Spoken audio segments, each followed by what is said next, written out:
일단은 그렇고, 그러면 이제 자 해서 이 세포막과 신호전달, 세포막을 볼 때는 우리가 이 신호전달이라는 것을 절대로 띄워놓고 이제 볼 수가 없습니다, 사실.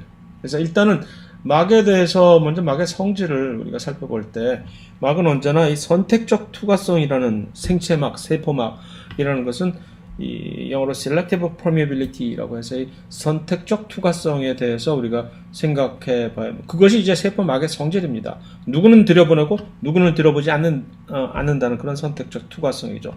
그래서 이 그림이 이제 잘 정의가 되어 있지만 그것에 대해서 세포막, 인지질 이중층으로 되어 있는 이 세포막이기 때문에 이 두꺼운 중간에 있는 이중층, 지질 소수성 꼬리로 이루어진 이 지질 이중층 때문에 이것이 그렇기 때문에 그 세포막을 비교적 잘 통과할 수 있는 비교적이 아니라 거의 무슨 프리패스 정도죠. 이제 산소라든가 이산화탄소라든가 물은 조금 약간은 그러나 어쨌든 특히 이 산소 이산화탄소 같은 경우 이 극성이 있지 않고 아주 작은 크기의 물질들이죠. 아무 문제 없이 그냥 세포막을 통과합니다.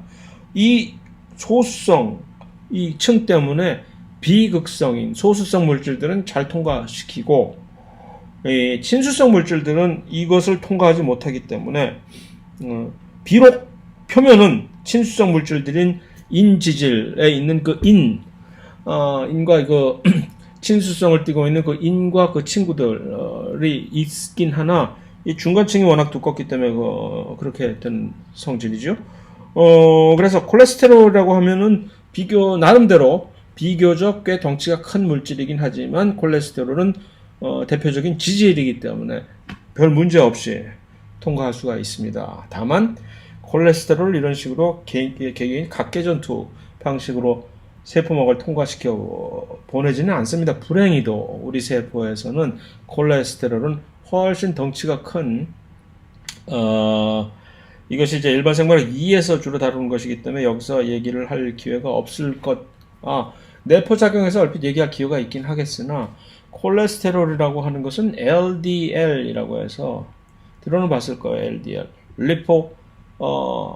Low Density Lipo 프로테인이라고 해가지고서, 이제 저밀도 지질 단백질이라고 하는 그런 형태로 해서 마치 주먹밥을 콜레스테롤들을 그 겉껍데기에 단백질들이 이렇게 둘러싸고 있는 포장을 한 코어팅을 시킨 그런 주먹밥 형식으로 모아서 약콜레스테롤 예를 들어서 콜레스테롤 입자를 한 10,000개 정도 이렇게 모아서 뭉친 그런 큰 형태로 이 운반을 해야 됩니다. 왜냐하면 콜레스테롤은 간에서 만들어지는데 간에서 합성이 돼서 우리 몸의 각 부분에 이 콜레스테롤을 수송을 해야 되는데 그게 안 되거든. 왜냐면 혈액을 통해서 이것이 수송이 돼야 되는데 혈액은 거의 물이잖아요. 그래서 이 물과 기름처럼 콜레스테롤을 그냥 혼자 알아서 각자 도생해라 하고 흘려보냈다간 이들이 거의 대부분이 물인 혈액을 제대로 잘 운반될 리가 없습니다. 그래서 이것을 이제 LDL의 형태로 훨씬 더 이 수용액상에서 이 수송이 잘 되는 형태로 그렇게 이 운반을 하기 때문에 문제는 이 LDL의 큰 덩치가 큰 LDL의 형태로 실제적인 실수요자들인 이 세포에 가서 이리 오너라 하면 문을 안 열어준다는 얘기죠. 여기서 이렇게 큰 덩치가 큰 친수성의 물질을 누가 들여보내겠습니까? 그러니까 모든 세포들은 이건 동물 얘기입니다. 식물에서는 이런 동물에서 만드는 콜레스테롤이 존재하지 않지만 식물의 특유의 일종의 콜레스테롤이 만들어지긴 하지만 그래서 이 특이적인 LDL만을 특이적으로 받아들이는 수용체가 있어야 됩니다. 지금 그 얘기를 하려고 하는 것이죠. 이런 친수성 물질들은 세포막을 제대로 통과하지 못하기 때문에 그들만을 통과시키는 특별한 수용체가 존재해야 합니다. 여기서 LDL 수용체, 대표적으로 동물세포에 엄청나게 풍부하게 존재해야만 되는 것이죠. 왜냐하면 콜레스테롤은 이 세포막을 구성하는 성분 중에서 매우 중요한 성분이기 때문에 몸의 각 부분에서 스스로 알아서 합성을 하거나 외부에서 조달을 받지 않으면 안 되기 때문에 그렇습니다. 어쨌든 콜레스테롤 하나의 입자로 본다면 세포막을 통과하는데 아무런 문제가 없습니다. 그러나 반면에 이쪽 동네 이 친구들을 보면은 여기 있는 이 모든 이들은 이 세포막을 통과하는데 큰 문제가 있는 그런 친구들이죠. 예를 들어서 수소, 아마 이 이온들 중에서 원소들 중에서 가장 작은 원소이지만 이것이 극성을 띤 전자를 잃어버리고 양이온의 형태로 되는 수소 이온이기 때문에 이것이 수소 기체였다면 아무 문제가 없죠. 그런데 이것이 수소 이온으로 존재하기 때문에 그 작은 원소이긴 이온이죠. 원소라기보다는 이온일지를 하더라도 통과하지 못합니다. 포타슘 말할 것도 없고 소듐 말할 것도 없고 이 모든 극성을 띠고 있는 양이온, 음이온들은 전부 세포막을 통과하지 못한다는 얘기죠. ATP는 더 말할 나위도 없죠. ATP가 얼마나 음이온으로 극성을 띠고 있겠습니까? 인산기들 때문에. 포도당 마찬가지고 극성입니다. 아미노산 역시 마찬가지고. 그런데 이들을 보면 가만히 이들이 세포막을 중간을 뚫고 통과가 제대로 자유자재로 안 된다는 얘기인데 이들을 전부 놓고 보면 얼마나 우리에게 소중한 각각의 이 물질들입니까? 이들이 소통이 안 된다니. 그러니까 do something을 영어로 얘기해서 do something 해야 된다. 이 친구들을 위해서. 그래서 세포막에는 엄청나게 많은 다양한 수용체들이 저마다의 수용체들이 저마다 다르게 생긴 수용체들이 다 있어야만 된다는 얘기죠. 각각이 전부 다른 물질들, 다른 친수성 물질들을 받아들여서 수용체라기보다는 수송체라는 거지. 그래서 이렇게 이들을 통과시키는 수송체들이 따로 존재를 해야 된다는 얘기죠. 이온들을 따로 통과시키는 수송 단백질들은 우리는 특별히 이것을 채널이라고 얘기를 하고 아미노산이나 포도당 같은 그런 물질들을 통과시키는 수송 단백질, 막에 있는 수송 단백질들은 그냥 운반 단백질이라고 이렇게 조금 다르게 얘기를 하는데 그 점에 대해서는 조금 이따가 다시 한번 살펴볼 것이고. 자, 일단 물질의 이동에 있어서 그렇다면은 자, 이제 지금 현재 우리가 이것을 뭘 보고 있느냐 하면은 세포막을 중심으로 한 선택적 투과성을 지금 보고 있는 것입니다. 그래서 일단 선택적으로 투과, 이들은 안 보내고 이들은 들여보내고 하는 것은 지금 현재 확인을 한 사안입니다. 그래서 이들을 이러한 극성 물질들을 크기가 아무리 작아도 극성 물질들을 막을 통해서 통과시키기 위해서는 그들 나름대로 각각의 전담 수송체, 수송 단백질들이 여기 세포막에 존재해야 된다라는 점을 확인했고, 그 다음 단계는 일단 물질이라는 것 자체 자연적인 움직임의 그 특성에 대해서 살펴볼 것 같으면 물질을 가만히 내버려두면 일단 어떤 법칙에 의해서 이들이 장소 A에서 B로 이동을 하느냐. 확산이라는 이것은 엔트로피에 의해서 완전히 지배되는 하나의 현상이죠. 확산이라는 것에 의해서 움직이는 물질들은 농도가 높은 막 밀집되어 있는 농도가 높은 지역에서 농도가 낮은 지역으로 이렇게 이동을 하게끔 되어 있습니다. 왜? 이렇게 해야만 엔트로피가 증가를 하게 되기 때문이죠. 이렇게 퍼져야 되는 거죠. 전부 이런 밀집, 엔트로피가 낮은 이런 상태에서 이들이 퍼져버리면 엔트로피가 높은, 우리가 일장쌤이 봤죠? 높은 엔트로피가 되기 때문에. 그래서 이것이 자연적인 저절로 벌어진 현상이죠.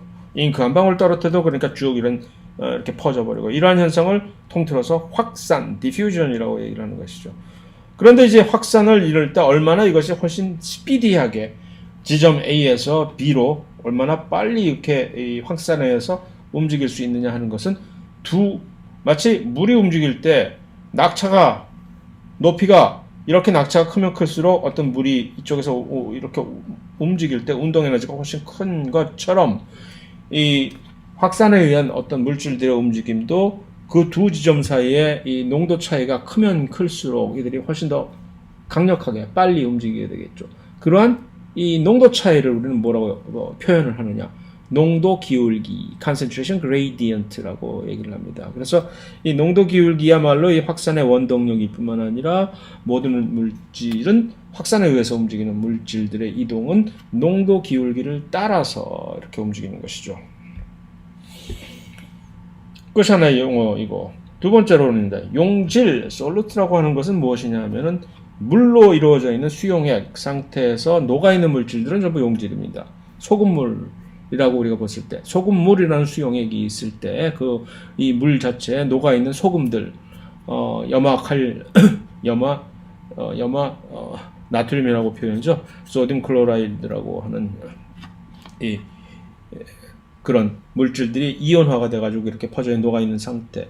용질들은 그러니까 물에 전부 녹아 있는다는 얘기야. 녹는다는 얘기는 뭐냐면 그들이 물 안에서 이온화가 된다는 얘기죠. 아까 그 세포막을 통해서 움직이는 물질 중에서 물을 제가 약간 평가를 유보했던 거 기억나시죠? 여기 원칙적으로 물이 세포막을 통과할 때에 자유자재로 통과할 수 있는 물질은 아니잖아요. 물 자체가 약간의 극성을 띠고 있기 때문에. 그러나 물의 여러 가지 특성상 세포막을 통해서 그나마 나름대로 선방을 해서 자유자재로 그만하면 자유롭게 움직이는 편이다라고 일단 거기에 대해서 이제 물을 전담해서 따로 이제 수송하는 수송 채널에 대해서 조금 이따 우리가 살펴볼 예정이긴 하나. 그래서 그 수용액 상태에서 용질은 녹아있는 어떤 작은 입자들은 용질이라고 하는 것이고, 그래서 용질 또는 이것은 비슷한 얘기로 전해질이라고도 얘기를 합니다.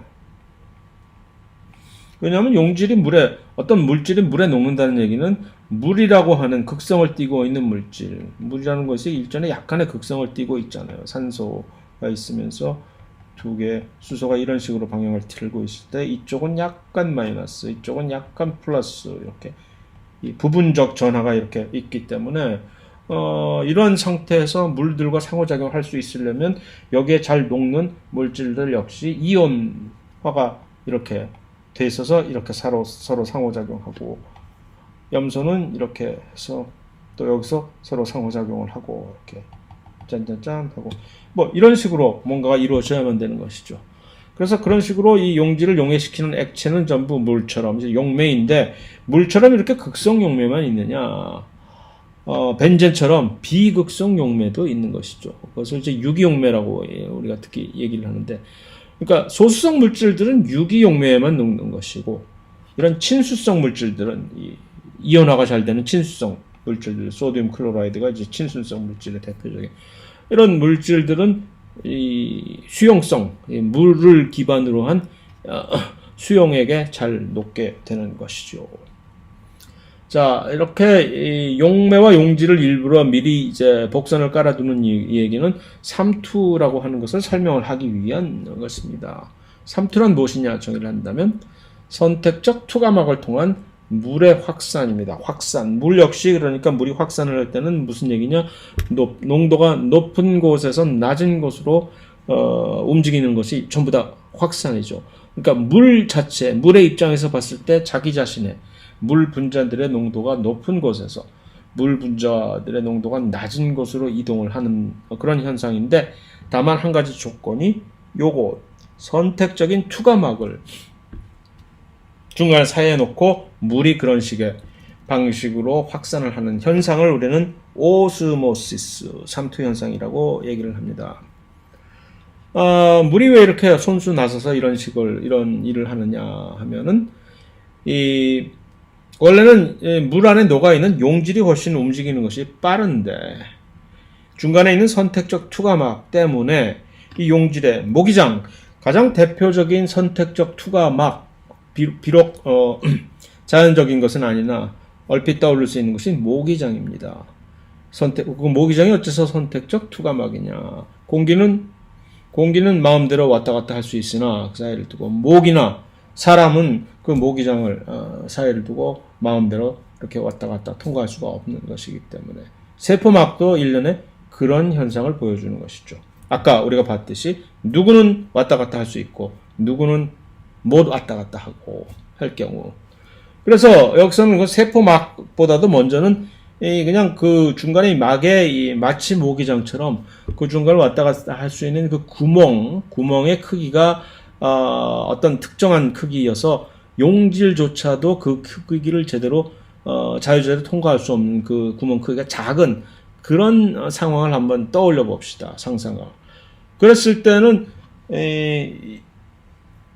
이 그림을 보면은 중간에 이렇게 U자관 같은 것을 중간에다 이렇게 선택적 투과막을 쳤다고 칩시다. 여기다가 이렇게 선택적 투과막을 이렇게 친 겁니다. 그런데 이 선택적 투과막 자체의 크기가, 이 중간에 구멍의 크기가 용질, 파란색으로 지금 나와 있는 용질들이 지금 녹아 있는데, 물 안에. 그런데 지금 여기 물 분자들이 보이죠? H2O 이렇게. 근데 이 물에 녹아 있는 용질들은, 초록색으로 보이는 용질들은 크기가 꽤 크단 말이에요. 이렇게. 너무 커서 이 중간에 있는 이 구멍을 사이를 뚫고 왔다 갔다 할 수가 없는 거예요. 다만 물 분자 하나하나들은 아직도 뭐 크기가 작기 때문에 요 사이를 왔다 갔다 할 수 있어. 이러할 경우 이제 어떻게 될 것이냐. 원래는 이런 지금 중간에 이렇게 막이 딱 쳐졌을 때 아차 하는 순간에 지금 여기 왼쪽 A와 오른쪽 B라고 하는 요 두 개 서로 다른 이 분단 국가가 생긴 거 아니죠. 체인버가 이제 보냈을 때 이 파란색, 초록색의 용질들은 어디서 어디로 이동을 할까요? 당연히 농도가 지금 오른쪽 B가 높기 때문에 요 용질들은 여기서 이쪽으로 가려고 막 할 텐데 문제는 가는 길이 막혀버렸네. 그렇죠? 이럴 때는 어떻게 할까? 마호메트는 아니지만 산아 이리로 오라, 산이 오지 않는다면 내가 가마 하면서 이것을 지금 용질이 이 오른쪽에서 왼쪽으로 지금 이동하려고 하는 것은 아까 뭐라 그랬죠? 엔트로피를 이제 증가시키는 그런 방향이기 때문에 이것이 확산의 원리다. 또 다른 방식으로 이것을 생각해서 볼 수 있는 것은 이것은 평형 상태를 이룬다는 얘기입니다. 평형.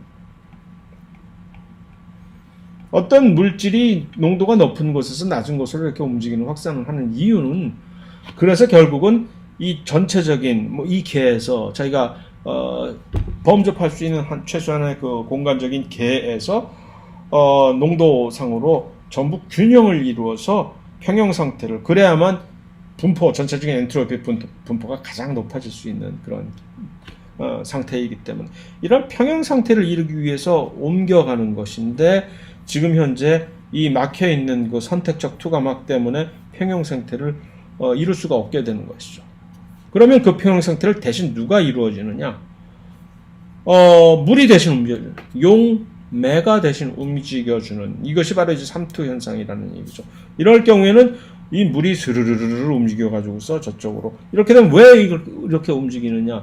일단 이렇게 움직인다면은 일단 각각의 A와 B 둘 사이에 용질 농도는 평형이 이루어지는 것이죠. 왜냐하면 이쪽에 입자들의 농도가 높다 하더라도 그것을 녹이고 있는 용매의 부피가 훨씬 커졌으니까 전체적으로 농도라는 것은 어떤 입자의 개수를 부피로 나눈 것이 농도이기 때문에 둘 다 똔똔을 치게 되는 것이죠. 그런데 이게 좋아 평형 참 공정사회 이러고 좋긴 한데 아니 물이 어쩌자고 이런 무슨 법칙에 의해서 물은 이런 식으로 움직일 수가 있는 것일까요? 라고 우리가 얼핏 생각해 본다면 마치 보면 우리가 이게 이 삼투 현상이라는 것은 물이 우리가 일단 직관적으로 생각할 수 있는 확산이라는 것은 언제나 농도가 높은 곳에서 낮은 곳으로 움직이는 것인데 물의 입장에서 보면 얼핏 자칫 착각해서 생각하면 이거 봐라 농도가 지금 낮은 곳에서 높은 곳으로 움직이네 라고 얼핏 생각할지 모르나 물의 입장에서 생각을 해보셔야 되는 것이죠. 현재 이 상태에서 A와 B 이 상태에서 두 개에서 챔버 A와 B 둘 중에 어느 쪽이 물의 농도가 높습니까? 라고 제가 묻는다면 물의 농도가 높은 쪽은 어떨까요? 농도는 아까 제가 뭐라 그랬지요? 이것 물의 입자를 생각해서 계산을 해보세요. 그럼 물의 입자로 계산해 볼 때 여기보다는 이쪽 오른쪽 B가 훨씬 더 이 각각의 공간들이 다른 용질에 의해서 차지되는 공간이 있기 때문에 물의 농도로 본다면 A가 훨씬 물의 농도가 높은 것이죠. 그러니까 A에서 B로 물이 이쪽으로 삼투에 의해서 이렇게 움직이는 것 자체가 전혀 이상할 것이 없는 거죠. 자연의 법칙대로 확산의 법칙을 따르고 있는 것이죠. 그래서 결국은 법규를 준수하면서 평형 상태를 이렇게 대신 이루어주는 현상이 바로 이 오스모시스 삼투라는 것입니다. 그래서 이러한 작은 구멍 크기를 가진 막만이 선택적 투과막이 아니라 왜 우리가 생물학을 배우는데 갑자기 이러한 선택적 투과막을 공부를 해야 되느냐 하는 이유는 세포막 자체가 바로 이러한 선택적 투과막이기 때문에 세포막을 사이에 두고 어떤 이러한 세포막을 사이에 두고 어떤 두 장소에서 이렇게 녹아있는 전해질들이 용질들이 농도가 차이가 생길 경우에 세포막을 사이에 두고 물이 이동이 생길 수 있다는 얘기죠.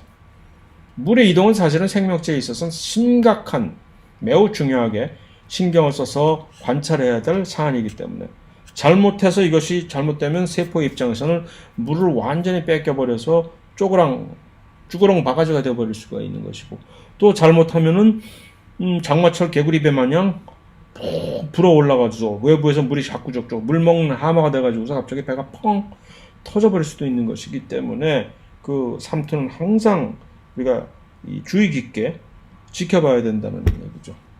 그래서 이 어떤 경우에 물이 어떤 방향에서 어떤 방향으로 움직일 수 있을까라는 것을 묘사하기 위해서 일종의 토닉시티, 긴장성이라고 하는 그런 이제 이 조건을 상정을 해보게 되는 것인데 이 선택적 투과막에 의해서 분리되어 있을 때 바깥쪽과 안쪽이라고 하는 두 개 서로 다른 시스템의 상대적인 이 용질 농도를 가지고 상대적인 긴장성, 토니시티를 이제 설명을 합니다. 그래서 일단 언제나 같은 등장액이라고 하는 것은 안과 밖이 전부 똑같다라는 얘기입니다. 그랬을 때 이걸 하나의 비커로 상정을 해봅시다. 하나의 비커가 딱 있을 때 비커 안에다가 적혈구, 여러분들의 혈액세포를 전부 추출을 해서 이 비커에다 딱 담았다고 칩시다. 그랬을 때 등장액을 먼저 보지를 말고 비커를 담는데 이 비커를 이렇게 딱 대는데 이 비커 안에 그냥 아무 생각 없이 수돗물을 담그는 데다가 여러분의 적혈구 세포를 전부 피를 분리해서 이렇게 적혈구를 전부 담았다고 칩시다. 당장에 그 담는 순간 이 적혈구 세포들은 풍선처럼 부풀어 올라서 펑펑 터져버리게 됩니다. 이렇게 용혈 현상이 생겨나게 되는 것이죠.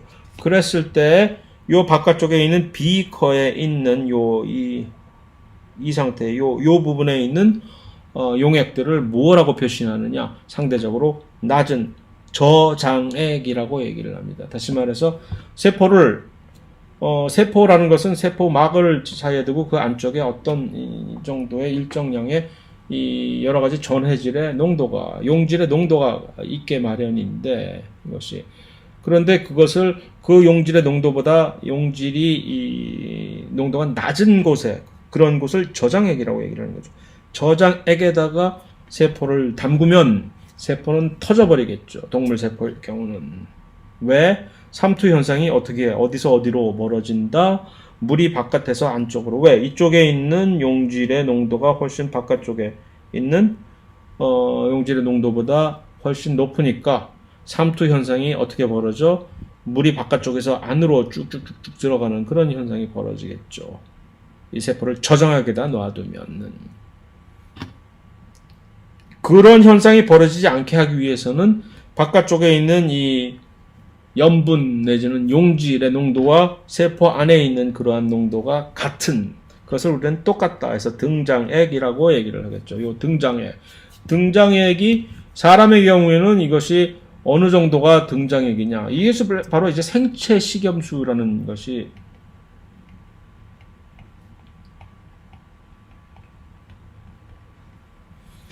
그게 얼마더라? 맨날 외워도 까먹고 하니까 외우지 말라는 얘기예요. 그러니까 검색하라는 얘기지. 생체 식염수라고 여러분들이 검색해보면 뭐 나오겠죠. 제가 어렴풋이 기억하기로는 무슨 0.83%인가 뭐 어느 정도 잘 확실히 모르겠어요. 86인지 83인지 그것에 소금 NaCl이 여기다 물에다가 이제 이 0.83%라는 얘기는 그러니까 이 물 100리터에다가 소금 1g을 넣으면 1%가 되는 것이니까 0.83g, 1g도 채 안 되는 소금을 100리터에 물에다가 이렇게 타면 그것이 일종의 생체 식염수가 생리 식염수 또는 생체 식염수, 생리 식염수라는 말이 훨씬 더 친근하지. 생리 식염수. 그래서 링거 맞을 때 병원 가서 링거 꼽을 때 그 안에 있는 물 이제 할 때 이게 다 이 정도 0.86 또는 0.84% 소듐 클로라이드 솔루션입니다. 거기다가 그래야 그것을 주입해야 우리 혈액 안에 있는 뭐 혈액 세포라든가 이런 적혈구라든가 또는 다른 세포들이 전혀 영향을 받지를 않겠죠. 자, 그런데 훨씬 더 바깥쪽에 있는 그 수용액에서 염분의 농도가 훨씬 더 높은 그런 것을 우리는 고장액, 높다는 얘기죠. 하이퍼토닉 솔루션. 고장액에 놔두면 어떻게 될까요? 그럼 이제 물이 훨씬 반대편으로 빠져나가겠죠. 여기서는 그래서 이러한 경우에는 이제 물이 바깥쪽으로 빠져나가는 현상에 대해서 이제 쭈그렁이 될 것이고, 이 동물 세포에서는 그런 식으로 이제 삼투에 의해서 물이 밖에서 들어오느냐 나가느냐 아니면 그대로 평형이 유지되느냐에 따라서 이렇게 상황이 달라지는데, 식물 세포는 조금 다릅니다. 왜? 식물 세포는 바깥쪽에 든든한 백이 있잖아요.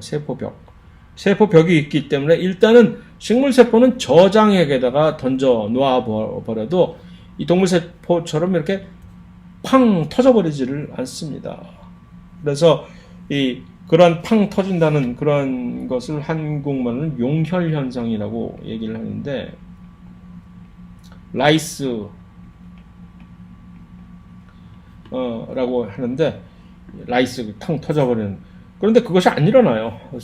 식물세포 이쪽에서 팽팽하게 마구 터질 듯 말 듯 하지만 세포벽이 이것을 크게 아주 든든하게 뒷받침을 해주게 되기 때문에 양가 똥똥하고 이렇게 약간 팽팽, 이러한 것을 영어로 표현할 때는 turgid라고 표현을 합니다. 한국말로 그냥 팽팽한. 이것이 사실은 매우 중요한, 식물세포가 자라는 데는 매우 중요한 사안. 일부러 식물세포는 그래서 일부러 이런 조건을 즐깁니다. 그래야 자기들이 식물세포의 이 식물 전체가 이제 등치를 키우는 방법은 약간 동물하고는 약간 이 취향이 달라서, 식물은 이 세포 분열을 해서 세포 개수를 늘리는 것보다는, 물론 그것도 하지만 그것보다는 훨씬 무엇을 더 선호하냐 하면 일단 만들어진 세포를 쭉쭉 해가지고 키 늘리기 하는 식으로 점점 신장을 시켜서 그런 방식으로 세포 하나하나의 개수를 등치를, 부피를 늘리는 방식을 선호하는데, 그러려면 물이 바깥쪽에서 안으로 쭉쭉 들어와 줄 수 있게끔 바깥쪽에 이 조건이 저장액인 상태로 만들어 버려야 되겠죠. 어떻게 하면 할 수가 있을까? 바깥쪽의 상태야 내 마음대로 내가 조절할 수 있는 것이 아니잖아요. 식물 세포 입장에서. 그러니까 내가 조절할 수 있는 것은 나의 안에 조건만을 조절할 수가 있잖아요. 그러니까 여기다가 특히 이 액포, 중앙에 이제 허옇게 보이는 이쪽이 바로 액포인데, 요 중심 액포, 식물세포의 중심 액포에다가 깨알처럼 많은 여러 가지 용질들을 농축을 시켜버립니다. 그러면 이 덕택에 이 전체적으로 이 식물세포 안쪽이 상대적으로 고장액이 되어버리니까 바깥쪽에 있는 물들이 이쪽으로 삼투에서 흘러 들어오게 되는 것이죠. 반면에 식물세포는 이 등장하게 놨을 때는 약간은 좀 시들어 보이는 듯한, 약간 힘이 없어 보이는, 상대적으로 이것과 비교해서 이 저장액에 놓았을 때 식물세포와 비교해서 약간 좀 힘없어 보이는 것을 우리는 플래키드라고 영어로 얘기를 하는데, 좀 축 늘어진 형태로 있습니다. 그러니까 정상적으로 일반적으로 자기들이 생활할 때 이것은 그들에 있어서는 정상이 아니다는 얘기죠. 일부러 이렇게 바깥쪽을 저장액을 만들어 버리는 거죠. 자기 자체 내에 염분 농도를 높여서. 바깥쪽이 훨씬 더 고장액이 되는 경우는 어떤 경우가 있을까요? 가뭄이 든다든가 바깥쪽에, 혹은 또 바깥쪽에 갑자기 어디서 소금 태풍을 맞아가지고서 이쪽이 훨씬 농도가 훨씬 높은 이런 이 고장액 상태가 어쩔 수 없이 되는 경우가 있죠. 이럴 때는 식물세포는 아주 희한한 현상을 우리가 처음으로 발견할 수 있게 되는 거죠. 이게 뭐지? 이게 세포막이 원래는 이렇게 세포벽과 완전하게 이 혼연일체를 이뤄서 세포 벽과 세포 막 사이에 틈새를 전혀 볼 수가 없게끔 되어 있었는데 이제는 안쪽에 있는 세포질에서 물이 쫙 다 뺏겨버리고 삼투가 밖으로 삼투에서 물이 빠져나가니까 뺏겨버리고 이제는 이제 적나라하게 민낯을 드러내는 거죠. 이쪽에서. 그래서 이게 보이는 지금 약간 이게 이렇게 브라운으로 보이는 이쪽 지역이 아직도 이 세포막의 지역들이고 이 허옇게 중간에 허옇게 지금 이렇게 허옇게 보이는 이쪽 부분들은 그냥 빈 공간. 이 공간이 왜 생겼느냐? 원래는 이런 것이 없는데 세포막이 이 안으로 이렇게 쭈그러들면서 빈 공간이 생기는 이런 현상. 이것을 이제 뭔가 원형질 세포벽과 세포막이 서로 분리가 됐다라는 것을 표현해주기 위해서 원형질 분리라고 한국말로 표현을 해주고 영어로는 plasmolized라고 얘기를 합니다. 이렇게 각각의 상황에 따라서 이렇게 식물, 동물이 서로 다른 반응을 보이게 되는 것이죠. 그래서 그것을 이제 말로 설명하면 이렇게 되는 것입니다.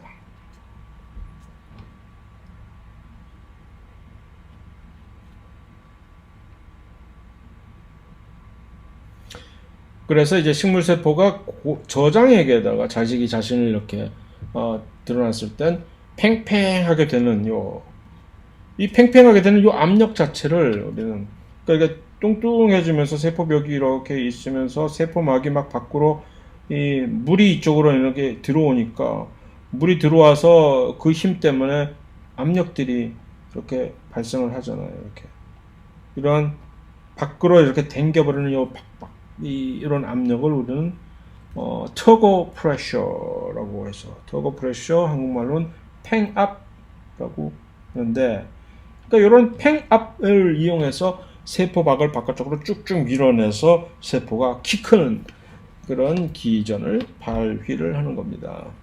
그래서 평상시에 이것을 자기 세포 안쪽을 고장액 생태로 유지를 해서 외부에서 물이 유입되도록 그래야 팽압을 발생을 시킬 테니까.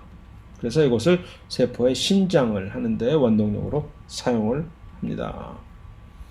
자, 집신벌레의 경우를 한번 생각을 해봅시다. 집신벌레는 짠물, 바닷물 같은 짠물에서 살고 집신벌레는 아메바와 같은 그런 원생 생물들인데 서식처들이 전부 다양한데 민물에 서식하는 집신벌레는 좀 문제가 생기는 겁니다. 왜냐하면 민물은 바깥쪽에 있는 그런 물 자체의 이 염분 농도가 세포 안에 있는 염분 농도를 따라갈 수가 없을 거 아니에요. 그러니까 항상 그 집신벌레가 민물에 사는 집신벌레는 항상 자기 자신이 저장액 상태의 환경에 자기 자신은 안쪽은 고장액이 되는 것이죠. 물이 계속 들어오겠죠.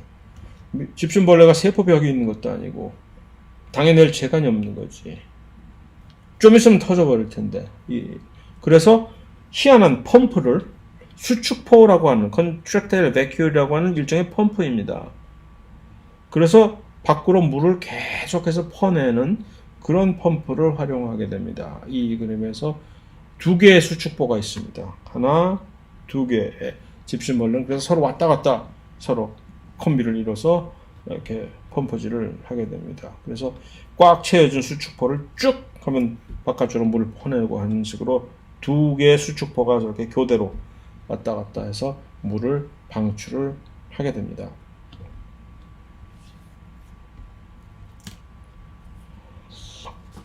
자, 그 막을 선택적인 투과막인 이 원형질 막을 통해 가지고서 물질 수송이 이제 될 때는 그럼 일단 이것들을 서로 내가 자유롭게 무사 통과할 수 있는 아무런 제한 없이 하는 그 점과 또는 통과를 하지 못할 경우에 수송 단백질을 통해서 통과할 때도 우리가 이것을 서로 어떤 종류에 따라서 분류를 어떻게 하면 좋을까라는 관점에서 이렇게 살펴볼 수가 있습니다.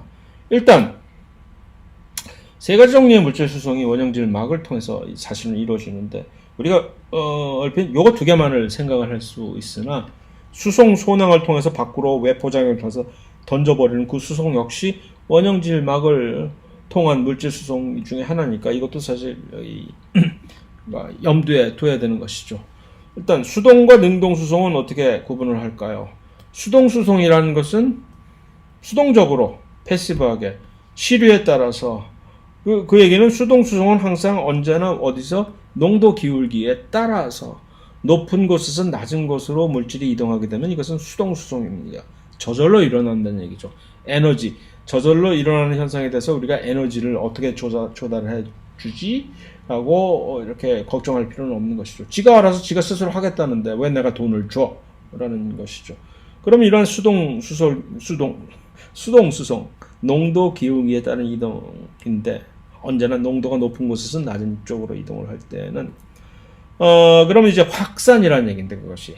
근데 확산에도 다 같은 확산이 아니라 두 가지 종류의 다른 확산이 있다는 얘기죠. 하나는 단순 확산, 두 번째는 촉진 확산. 뭐가 다를까? 단순 확산은 그냥 세포막을 통해 가지고서 지기들끼리 가만히 내버려둬도 그냥 막 왔다 갔다 농도가 높은 곳에서 낮은 곳으로 그냥 저절로 하는 그런 것이 단순 확산인 것이죠. 그러니까 이들은 세포막을 혼자서도 잘 해요 하는 친구들. 소수성, 작은 크기의 소수성 물질들은 수송체를 따로 전담 마커를 붙일 필요가 없는 거 아니에요. 그래서 수송체를 필요로 하지 않는 이런 세포막을 직접적으로 투과할 수 있는 물질들은 단순 확산이라는 그런 작용에 의해서 농도가 높은 곳에서 낮은 곳으로 항상 이렇게 이동을 하겠죠. 요것을 단순 확산, simple diffusion이라고 얘기를 하는 것입니다. 누가 이런 단순 확산에 참여할 수 있을까? 일단 비극성 물질들이죠. 비극성 물질들은 전부 다 단순 확산. 그 중에서도 크기가 작다면 금상첨화. 그러니까 크기가 작다는 것은 일종의 부수적인 조건입니다. 크기가 아주 작지 않아도 사실은 이들은 단순 확산에 의해서 움직일 여러 가지 정황적 조건들이 되지요. 일단은 가장 큰 조건은 비극성이라 하는 것이죠. 너는 괜찮아. 근데 일단은 이것을 하기 위해서는 비극성, 소수성, 비극성 물질들이라 해야 되는 것입니다. 그래서 이것이 단순 확산. 그러면 촉진 확산은 뭔지 감이 금방 잡히겠지요. 여기서 수동성. 촉진 확산이란 농도 기울기에 있어서 물질이 이동을 하는 것이긴 하나 나는 혼자 스스로 내가 세포막을 통과할 수 없어라고 사정하는 친구들이죠. 누굴까요? 그러니까 이 친수성 물질들인 것이지. 이들은 세포막을 통과 못하니까 따로 누군가가 이렇게 허락을 해주지 못하면 이렇게 너는 그래 알았어 나를 밟고 지나가 라든가 하는 식으로 그것을 우리는 촉진 확산에 의해서 이 물질을 촉진 확산은 수송 단백질을 통해서 수송이 되는 것이긴 하나 그럼에도 불구하고 계속 룰은 지켜줘야 되는 거죠. 그 룰, 확산의 룰, 농도가 높은 곳에서 낮은 곳으로만 이동을 할 수 있는 것이죠. 그래서 촉진 확산을 통해서 이제 물질이 이동이 이루어지는 물질들은 극성이고, 그래서 특이적인 수송체를 통해서 확산이 이루어져야 되는 것이고, 그랬을 때 이 촉진 확산에 참여하는 수송체들을 두 가지 종류로 이제 일반적으로 구분을 합니다. 하나는 이온들만을 칼슘이라든가 뭐 소듐이라든가 클로라이드라든가 뭐 마그네슘이라든가 모든 이런 이온들은 철분이라든가 이들은 전부 이런 이 수송 단백질들이 이들만을 각각에 따라서 전담해서 이동시키는 그런 이 수송 단백질들은 특별한 이유로 영어로 그 채널이라는 그 채널 단백질이라고 이렇게 분류를 합니다. 반면에 전 아미노산이라든가 전 포도당이라든가 하는 식의 약간의 등치가 약간 이온들보다는 큰 그런 극성인 물질들을 운반하는 수송체들은 우리는 채널이라고 얘기하는 대신에 운반체라고 번역이 트랜스포터라고 영어로는 되어 있는데 그냥 트랜스포터 그것을 그냥 뭐 거의 직역해서 운반체라고 이렇게 지칭을 하는 겁니다. 자, 그랬을 때 이 그림에서 왜 한쪽은 채널이라고 치고 한쪽은 운반체라고 하는지를 감을 한번 잡아 보시겠습니까?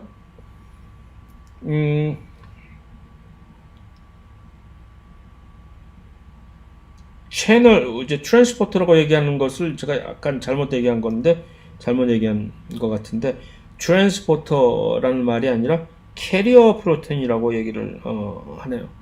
그래서 이제 그것을 이제 운반체라고 번역을 하는 것이고, 자, 요것이 이 그림이 채널과 이온을 수송하는 채널 단백질과 아미노산이나 당류들을 운반하는 요 캐리어 프로틴, 운반체의 차이를 보여주는 것입니다. 같은 점은 물론 둘 다 확산에 의해서 농도가 높은 것은 낮은 곳으로 이동시키는 거지만 그림상으로 뭔가 다르죠.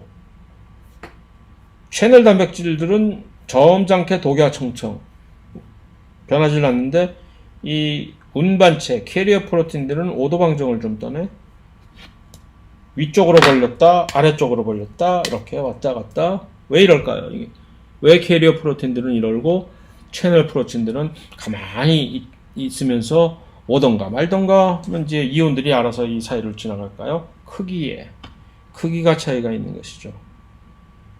운반을 하는 물질들의 크기.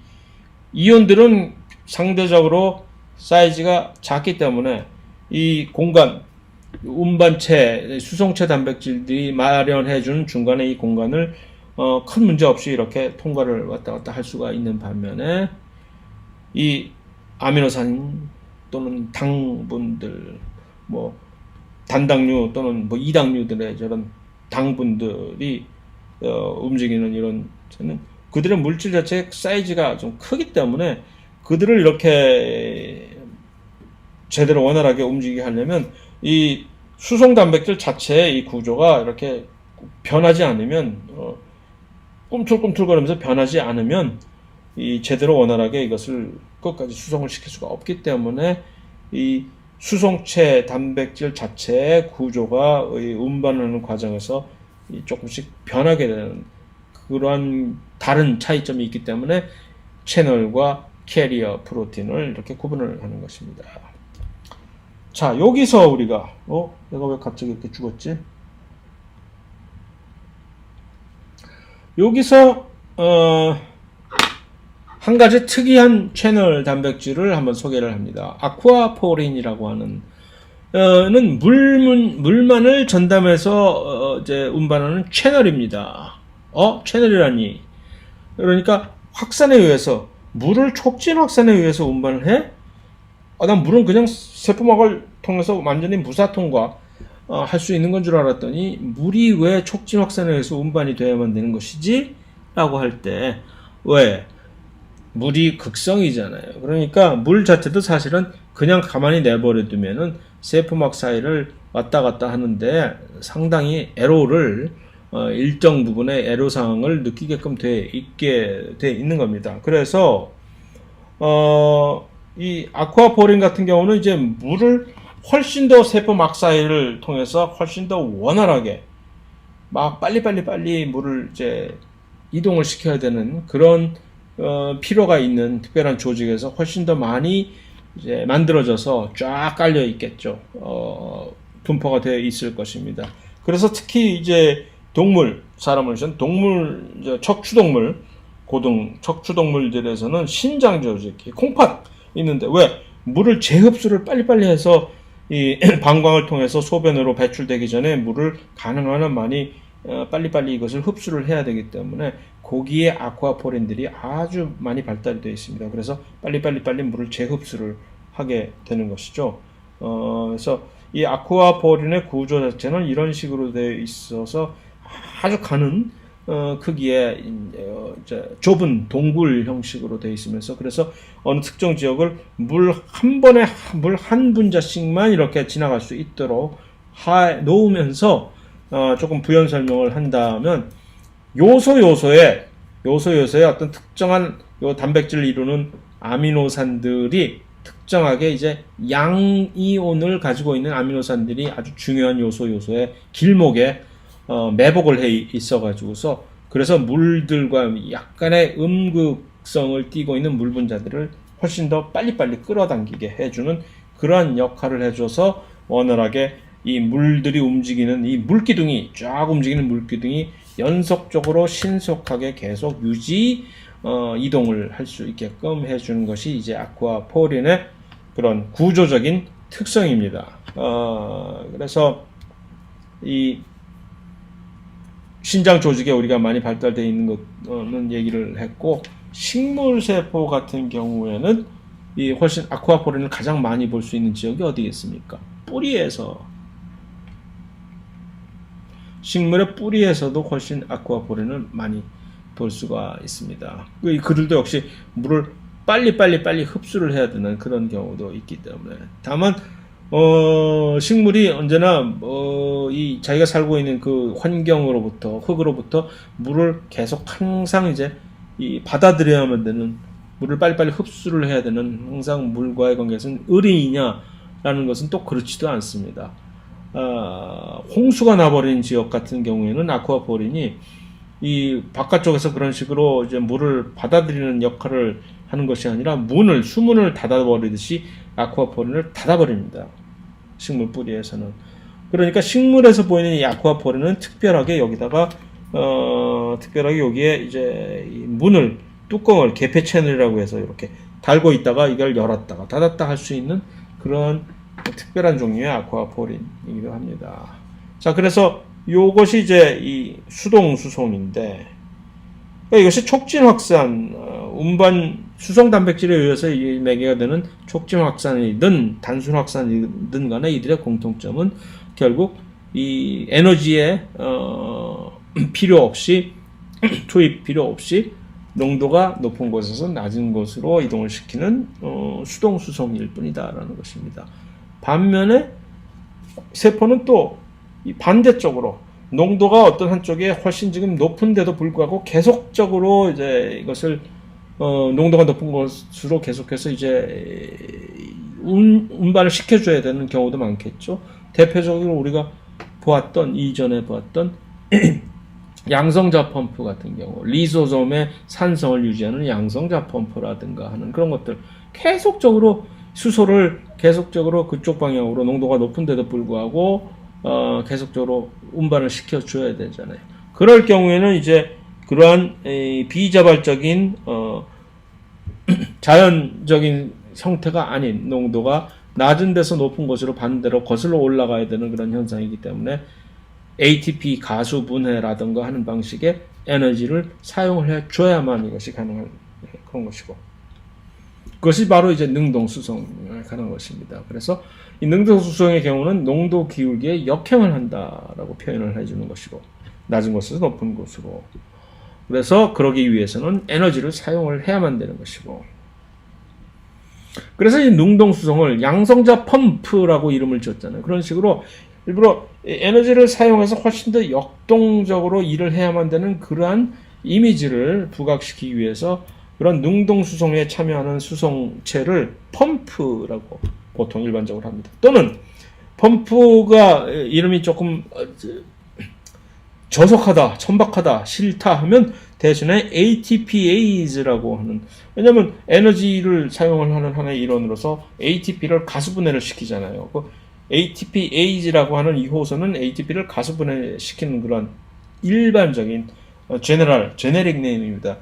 이기 때문에 그러한 능력을 가지고 있으니까 너도 ATPase 라는 그러한 관점에서 이렇게 이름을 붙이기도 합니다. 그래서 대표적인 그러한 이 펌프 중에 아주 유명한 펌프 하나인 소듐 포타슘 펌프라는 것을 소개하고자 합니다. 동물에 있어서는 정말 너무너무 중요한 능동체이고, 또 우리가 일반 생물 2에서 보게 될 신경신호의 전달에서 역시 이 소듐 포타슘 펌프는 너무나도 중요한 역할을 하게 됩니다. 자, 일단 이 그림을 한번 여러분들이 쫙 조용히 침잠해서 보시고, 소듐 포타슘 펌프가 어떠한 방식으로 일을 수행을, 누구를 어떤 방식으로 이동을 시키는데 어떠한 메커니즘에 의해서 이것을 수행을 하는지를 한번 잘 살펴보시기 바랍니다. 한번 첫 번째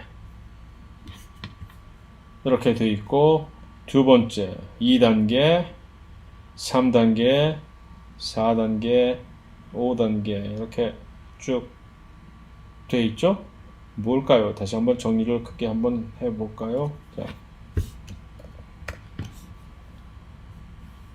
일단 이 그림에서 볼 때 우리는 소듐 포타슘 펌프가 무엇을 운반하는 친구인고 하는 것은 일단 어떻게 파악을 할 수 있을까요?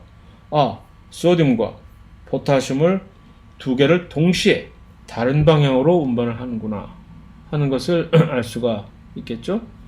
소듐의 경우는 지금 이쪽이 세포질이고 사이로플라즘, 바깥쪽이 세포 외의 액입니다. 그러니까 세포의 바깥쪽이고, 그러니까 소듐에 관한 이 소듐 포타슘 펌프는 어디서 어디로?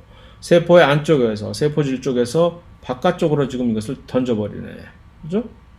이렇게 소듐들이 하나씩 마치 총알 하나하나가 장전이 되듯이 소듐 3개를 이렇게 한꺼번에 장전을 할 수 있는 하나의 일종의 이 사이트가 이 펌프에는 들어있는 것이죠. 그래서 손님이 다 탔어요. 준비됐어요. 그럼 세 분 다 탔네요. 자, 그럼 갑니다 하고 철커덕 갑니다. 철커덕이 어떻게 이루어져요? 아까 우리가 캐리어 프로틴들 일하는 것처럼 이들도 구조가 바뀌네. 그죠? 구조가 이렇게 됐을 때 이쪽으로 딱 벌리게 돼서 이들이 쭉 릴리즈가 되네. 그 구조가 바뀌는데 사실은 이렇게 ATP 가수분해가 왜 많은 경우에 ATP를 에너지원으로 사용하느냐? 100%다 적용이 되는 것이 아니지만 대부분의 경우에 왜 하필이면 요 ATP 가수분해에 대해서 인산기가 지금 이 ATP 가수분해가 어떻게 사용이 되고 있는 것입니까? 이렇게 있다가 멀쩡하게 있는 여기다가 어떤 특정 부위에다가 ATP가 가수분해되면서 ATP는 ADP로 지금 변환되면서 나머지 하나의 인산기가 여기다 푹 꽂히는 거죠. 등에다 창을 하나 딱 꽂아버리는 것처럼. 여러분들 등에다 창을 꽂아버리면 어떻게 될까요? 여러분들 아파서 몸을 뒤틀어 버리겠지. 아파 왜 이래 지금 이렇게 이겁니다. 바로 ATP가 이렇게 가수분해가 되면서 어떤 특정 단백질에다가 인산기를 하나 꼽아버린다. 그러면 그 작용에 의해서 인산기라는 것은 상당히 지금 음이온을 강하게 가지고 있는 지역이기 때문에 단백질에다 함부로 여기다 그것을 꼽아버리면 이쪽에 있는 구조가 뒤틀려 버리게 되는 거죠. 그 힘에 의해서 이 전체적인 단백질의 구조가 이렇게 이런 구조로 바깥쪽을 향해서 오픈되어 버리는 구조로 변하니까 이들이 이렇게 안에서 이렇게 대기하고 있던 소듐 3개가 한 번에 쫙 하고 방출이 될 수 있는 그런 구조로 변하게 되는 것이 그것이 바로 비결인 것이죠. 자, 그러면 오픈 구조니까 여기서 이제 자 들어와라 나 여기 열렸다 하고 하면 여기에 이쪽에 빈자리에 이제는 대신 바깥쪽에서 배회를 하고 있던 포타슘이 여기를 채워 넣을 수 있게 되는, 그러니까 이 소듐이 이쪽 왼쪽 부분에 이렇게 채워지고 포타슘이 오른쪽에 이렇게 채워지고 하는 것 자체는 우리가 누가 설명해 주지 않아도 그럼 이 그림을 보고 이게 그렇게 되는 것이겠네 라고 이해를 할 수가 있겠죠. 마치 효소와 기질 간의 특이적인 그런 결합관계처럼 이들도 그런 특별한 상호작용이 성립이 되는 그런 구조를 가지고 있기 때문에 이 소듐 포타슘 펌프가 그런 특별한 이 기능을 수행을 할 수가 있는 것이죠. 그래서 여기에 포타슘들이 채워질 수가 있는 것이죠. 근데 포타슘들이 채워질 수 있는 장소는 딱 2군데밖에 없는 것이죠. 한 번에 포타슘 손님 2좌석, 치골 2좌석밖에 없는 겁니다. 이렇게 딱 채워지는 순간에 인산기 꽂혀있던 창이 좀 아픈 가시가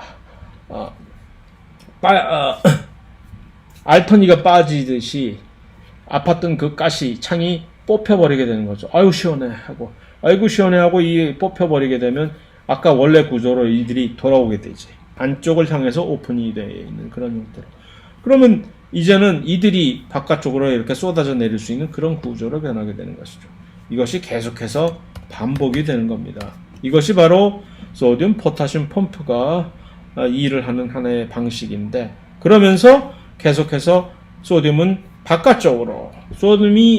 바깥쪽이 훨씬 농도가 높음에도 불구하고 바깥쪽으로 계속 이렇게, 포타슘은 세포 안쪽에 훨씬 농도가 높음에도 불구하고 안쪽으로 계속 하는 것이 소듐 포타슘 펌프가 일을 하는 방식이다. 그래서 에너지는 왜 쓰이는고, 이런 능동 수송이니까 에너지가 필요하다. 어떻게 쓰이는고 하는 것은 훨씬 더 고차원적인 질문인데 그것까지도 우리는 이 그림에서 설명을 한 것이죠. 이 사용된 에너지는 이 수송체의 구조를 변화시키는데, 그래서 이 능동 수송이 가능하게끔 해주는 것이다. 자, 마지막으로 또 한마디 할 말 더 덧붙일 말 없어요? 마지막으로 덧붙일 수 있는 하나의 현상은 이것이라고 생각합니다. 3대2 또는 2대3 아까르마를 2대3으로 하냐 3대2로 할 것이냐 뭐. 무슨 소리예요? 3대2 소듐과 포타슘의 교환 비율이죠. 이것이 그럼 소듐이 여기에 이렇게 결합을 할 수 있는 부위는 세 군데이고 포타슘이 결합을 할 수 있는 오른쪽 방향에 있는 좌석은 포타슘을 위한 좌석은 두 좌석밖에 없기 때문에 언제나 이 교환 비율이 3대2로 될 수밖에 없는 것이죠. 그런데 사실은 이 3대2 비율 때문에 중요한 문제가 발생합니다. 큰 심각한 문제라고는 얘기 안 하겠지만 매우 중요한 현상이 발생을 합니다. 이것을 동물 세포들에는 소듐 포타슘 펌프가 전부 존재하는데 동물 세포에만이라고 얘기를 해야 되겠죠. 식물이나 균류나 세균에는 소듐 포타슘 펌프가 존재를 하지 않습니다. 어쨌든 동물 세포가 이 소듐 포타슘 펌프를 가지고서 모든 세포에서 이들이 이제 작동을 하는데 그러면 이 조건이 어떻게 되겠어요? 바깥쪽에는 소듐들이 훨씬 더 많아지는 것이고 안쪽에는 포타슘들이 훨씬 많아지는 것까지는 좋은데 또 한 가지는 뭐예요? 소듐과 포타슘은 둘 다 플러스 1가 양이온이에요. 근데 그 플러스 1가 양이온을 한 번에 3개를 밖으로 던지고 들어올 땐 2개를 가지고 들어오면 언제나 이 2개의 이 대차 대조표를 검사를 해봤을 때 이 플러스 1이 바깥쪽에 하나 남게 되는 거겠죠. 그죠? 그래서 이 소듐 포타슘 펌프에 항상 이 닥질 때문에 동물 세포는 세포막을 사이에 넣고 바깥쪽이 약간의, 물론 큰 차이는 없지만 아주 약간의 양이온이 초과되고 세포의 바로 안쪽에는 음이온 초과 현상을 해서 이런 식으로 이 전하가 발생을 하게 됩니다. 바깥쪽이 살짝. 이것이 어느 정도냐면은 이것을 전극을 세포 안에다가 꽂고 전극을 꽂고서 이 전압 차이를 이렇게 계산을 하면은 약 밀리볼트 수준에서 막 이쪽이 음극이니까 마이너스로 마이너스 한 70 정도 밀리볼트 정도의 전하가 세포의 안쪽에 발생을 하게 되는 극성이 생겨버리는 거죠. 식물 세포나 세균 같은 경우에는 똑같은 일을 하는데 이것은 소듐 포타슘 펌프가 없다고 했잖아요. 좀 이따 나오겠지만. 그래서 양성자 펌프가 이 일을 대신해 줍니다. 양성자 펌프는 이런 식으로 이 복잡하게 이렇게 3대2 교환을 하고 골치 아프게 하지 않고 심플하게 진솔하게 양이온을 밖으로 그냥 에너지 써서 팡팡 던져버리니까. 그래서 그들 역시 비슷하게 약 마이너스 100mV 정도의 전하를 세포 안쪽에다가 이렇게 축적을 할 수 있게끔 이것을 엄청나게 활용을 잘 해가지고서 우리가 신경세포에서는 이것을 이용을 해서 신경신호를 전달을 하게 되는 것입니다. 나중에 생물 2에서 우리가 배우겠지만.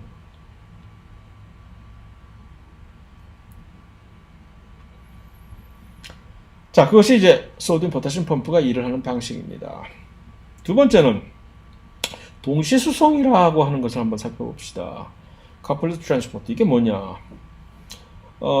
동시수송이라고 할 때는 사실은 엄밀하게 말해서 동시수송은 모든 것을 한꺼번에 같이 수송을 하는 것은 동시수송인데 다시 말해서 소듐과 이제 포타슘을 한꺼번에 이렇게 한쪽을 하나는 소듐을 바깥쪽으로 포타슘을 안쪽으로 이렇게 같이 수송을 하는 거 역시 사실은 동시수송이라고 할 수가 있는데 특별히 요 2차적 능동수송을 세포생물학에서 동시수송으로 이제 따로 특별히 설명을 하는 이유는 요것이 좀 재밌게 이 동시수송 중에서 특별히 이 2차적인 능동수송이 어떤 식으로 이루어지는지를 한번 살펴봅시다.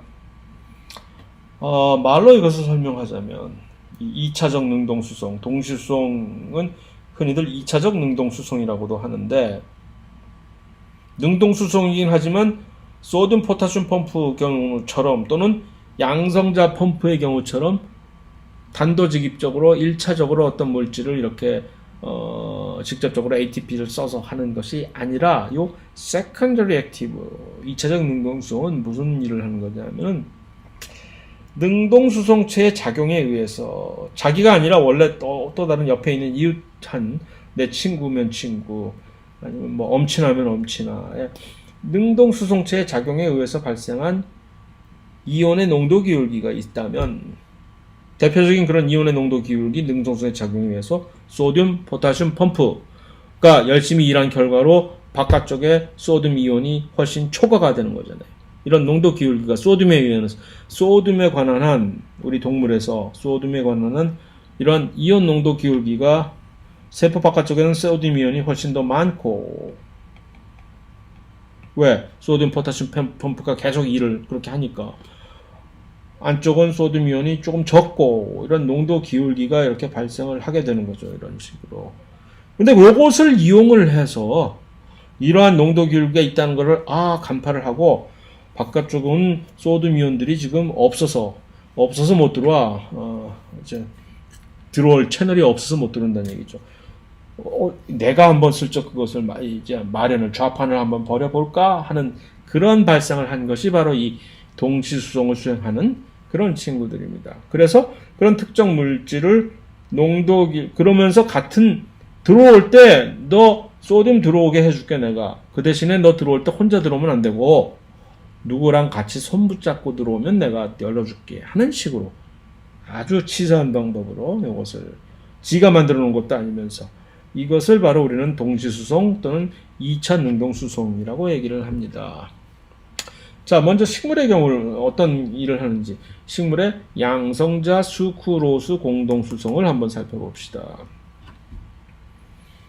이 그림이 그것을 보여주는 것인데 자, 여기에 그냥 양성자 펌프가 있습니다.